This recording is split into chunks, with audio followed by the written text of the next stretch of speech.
afternoon. We'll talk about that soon.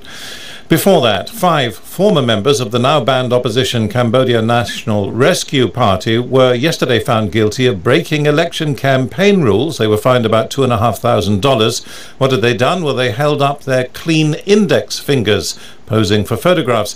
It's part of a campaign to encourage people not to vote. A finger dipped in ink at the polling stations is a security measure. The opposition says an election with no valid opposition and no free press will be fraudulent. Speaking in the past few hours, Cambodia's Prime Minister Hun Sen has celebrated the outlawing of the country's largest opposition party. He says traitors have been eliminated. Most opposition leaders are in prison or in exile. If we didn't eliminate them with an iron fist of law, maybe by now Cambodia would be in a situation of war. Those against elections are the ones who destroy the nation and democracy, and they should not be forgiven. Well, I've been speaking to Sophal, who is an associate professor, diplomacy and world affairs at the Occidental College in California, an expert on Cambodian politics. Does he think that these elections could provide a democratic result? I don't have any faith this election can produce any kind of popularly acceptable results, given that the main opposition party, which won 44% of the vote in 2013 and almost 44% in 2017, isn't on the ballot. There are other opposition parties. They claim to be opposition parties. Can they not collectively weaken Hun Sen and his ruling party?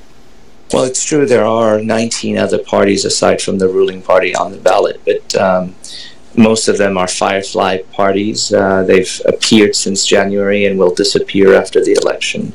There are a couple that have been around or are known, but they've never garnered anywhere near the popular vote of the main opposition party. They got at most 3% of the vote.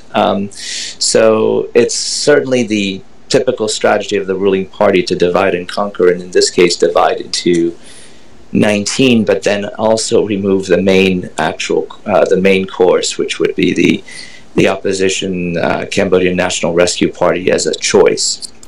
What's the mechanism by which Hun Sen and his party maintain that rigid control? Well, the mechanism that they maintain that rigid control, I think, is really through the judiciary, which is essentially a subordinate to the executive. They're able to design outcomes, arrange for the dissolution of the CNRP, for instance, through the Supreme Court ruling, Cambodian Supreme Court ruling, which they of course claim is not under their control.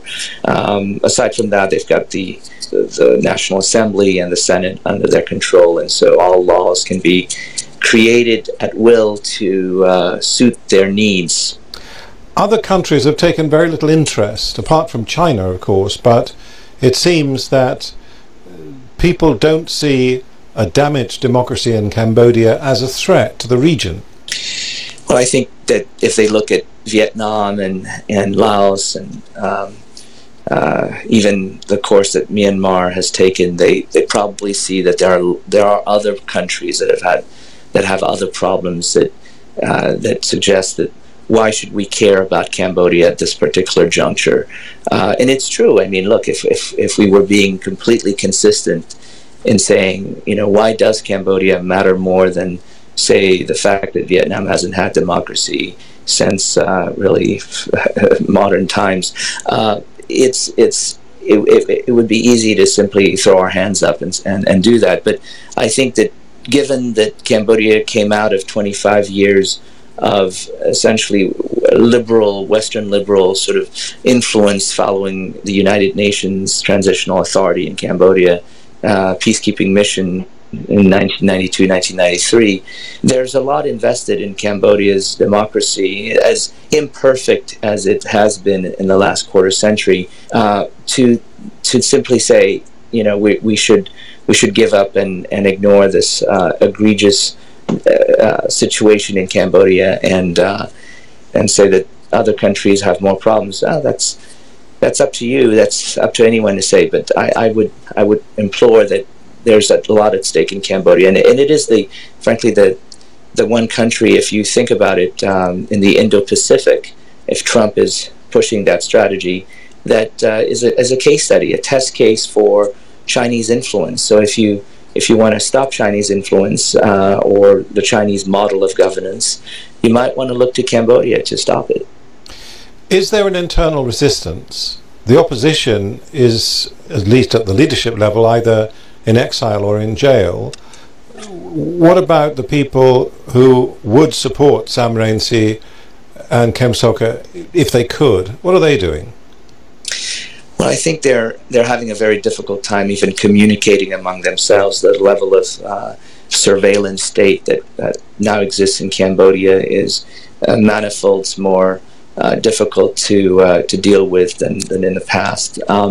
But they're struggling to survive. I think one of them, for example, became a tuk-tuk driver. Another is manning a restaurant, noodle shop that brings her some income. But I think that the spirit of opposition, the spirit of dissension is still there. It's simply that it doesn't have an avenue.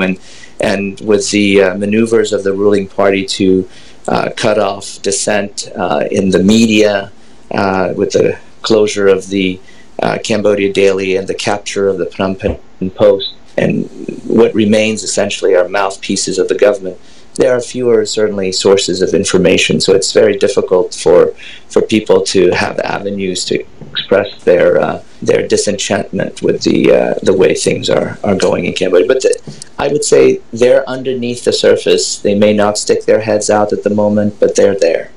Sophal, who's a professor on diplomacy and world affairs at Occidental College in California. Poland's president